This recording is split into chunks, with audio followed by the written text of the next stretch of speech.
Solo moto camping is definitely a wild experience on its own. It's definitely a breed of its own, especially adventure camping.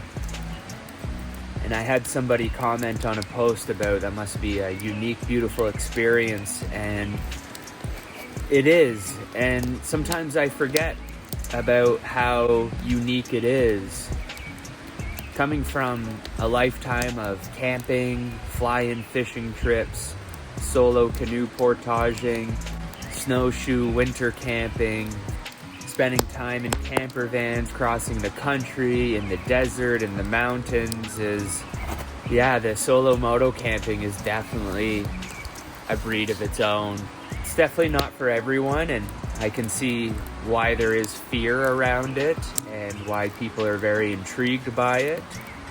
I think through all the camping experiences that I've done, the moto camping is my favorite. You need to be so refined with so many of your skills and your gear, your know-how, your survival, and definitely your mental state.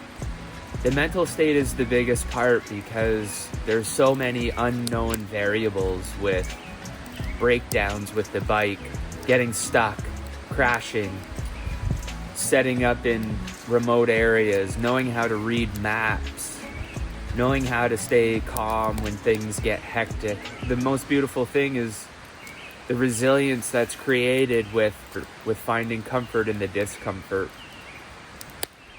I've definitely had experiences where I've turned around and gone home. I have an episode where I packed up in the middle of the night and rode home. It was just too cold, too uncomfortable. I wasn't in the state of mind that I needed to be in. And yeah, it's just a really, really fulfilling experience when you get to the level or state that you have the confidence to hold the mindset.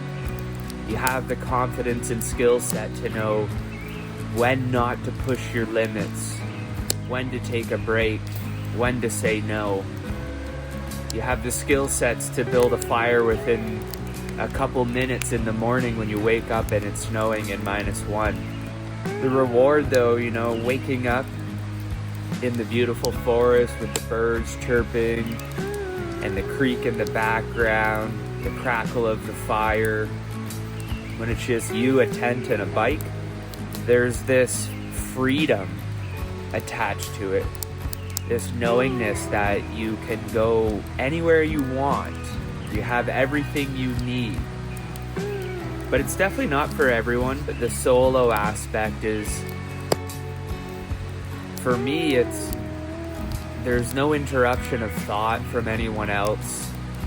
There's no worries or concerns about skill sets or mental states, not taking care of anybody. It's just really you're relying on yourself. And it can be scary at times. It can be mentally exhausting, physically exhausting.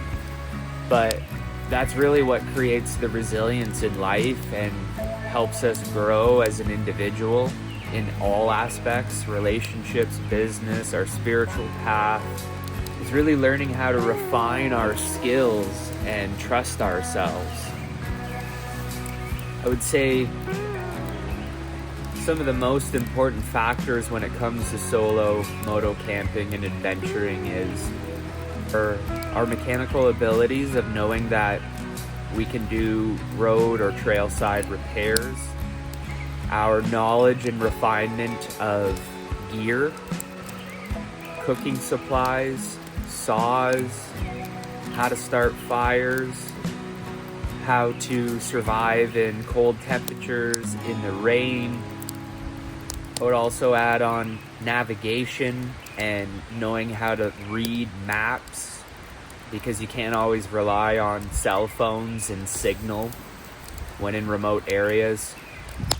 Knowing how to navigate plan B like I did yesterday with having to turn around in the middle of the forest and find another spot, when it would have been so much easier to just head home at 6 o'clock when the sun was going down and it was getting cold and it was windy.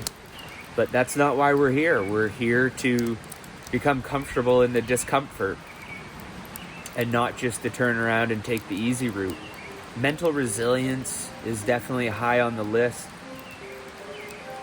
of being able to keep yourself calm in the storm, not allowing, I would say, toxic thoughts to take over and get you swirling in stories and worries of, what was that sound?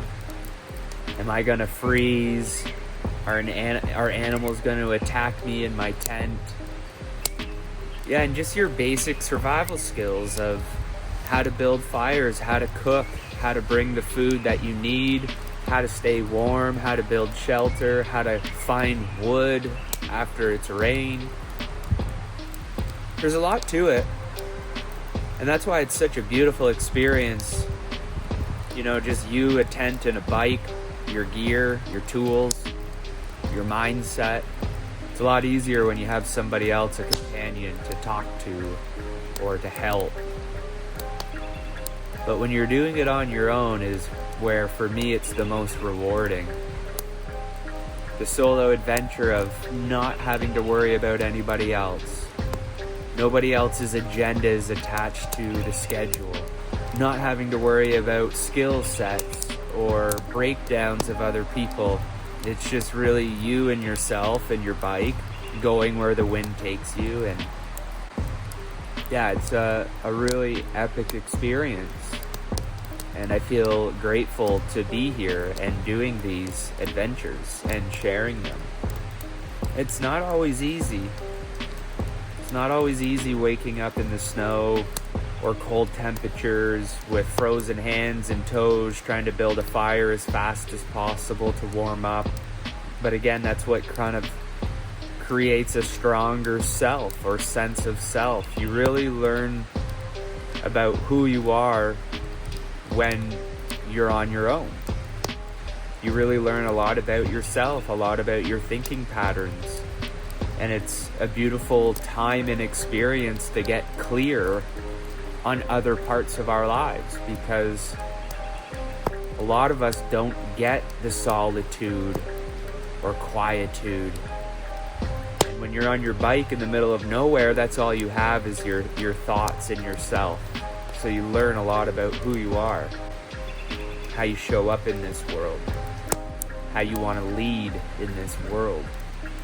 I would say probably a good step for beginners or people entering into the solo moto camping experiences would be to acquire the gear and tools and riding skills necessary, and potentially start in national parks or provincial parks where you could book a site and you have the destination and you have other people around in case something goes wrong, but you're still on your own. You're still solo. You're still camping. You're still in nature.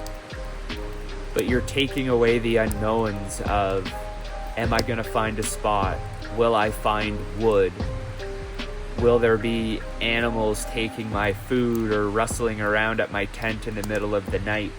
Because I've had all of those experiences before. And that's what makes it so awesome, is the unknowns.